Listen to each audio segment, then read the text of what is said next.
Infrastructure investment follows a deceptive logic.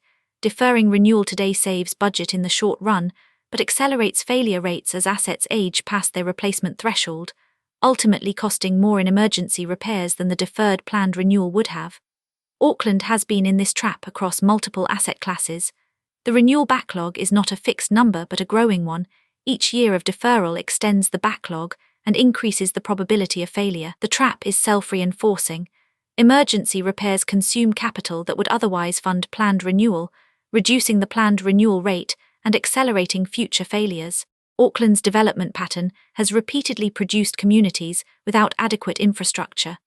Greenfield housing estates are consented before trunk water and wastewater networks are extended. Business parks are built on arterials that will require grade separation a decade later. High-density residential development is approved without the stormwater upgrades required to manage impervious surface runoff. Each instance imposes remediation costs higher than forward provision and locks in inefficiency for generations. Auckland Council cannot levy income tax or GST. Its primary tools are property rates, development contributions, debt, and user charges. Property rates grow with rateable values, not with the population or economic activity that drives infrastructure demand. Development contributions recover some growth-related costs, but are capped by political resistance and legal challenges. Debt is constrained by the council's credit rating and the willingness of elected members to borrow. The funding architecture is not designed for a rapidly growing major city. Auckland's digital divide has two distinct components that require different interventions. In urban areas, fibre reaches the majority of premises, but uptake among low-income households is substantially below average. The problem is cost, not coverage. In rural and peri-urban areas, fibre simply does not reach many properties. The problem is infrastructure. Conflating these two problems leads to policy mismatches. Building rural fibre does not help South Auckland families who cannot afford a monthly plan, and social tariff subsidies do not help Helensville households where no fibre passes. Broadband has shifted from a discretionary service to essential infrastructure over the past decade. Government services are predominantly online.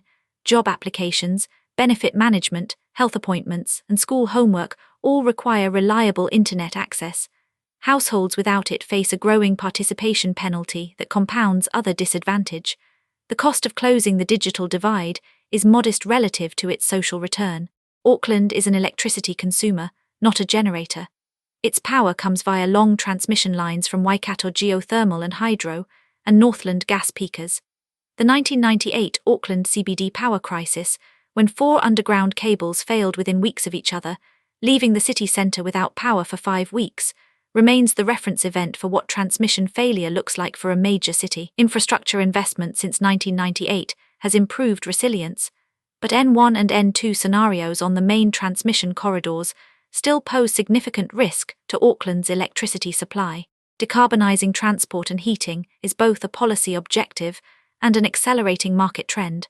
If Auckland's vehicle fleet is predominantly electric by 2040, charging demand alone could require 1-2 GW of additional capacity serving the region.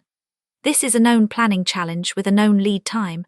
Grid investment decisions made now determine the resilience and cost of the electricity system in 2035-2040. Acting ahead of demand is substantially cheaper than reacting to it.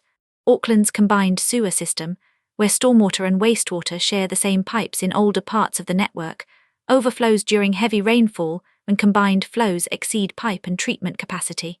The result is direct discharge to waterways and harbours. The Waitemata and Manukau harbours receive recurring contamination events that close beaches and degrade ecosystems. The Central Interceptor Tunnel, when complete, will capture the largest single source of overflow, but the network of smaller pipes that feed it also requires upgrade, and without that downstream investment, the trunk project cannot deliver its full benefit.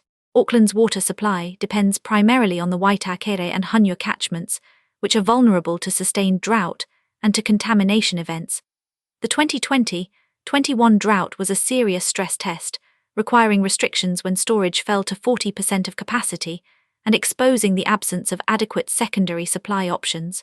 Watercare's planned additional storage and supply diversification will improve resilience, but the capital programme competes with the wastewater renewal requirement for a constrained funding envelope.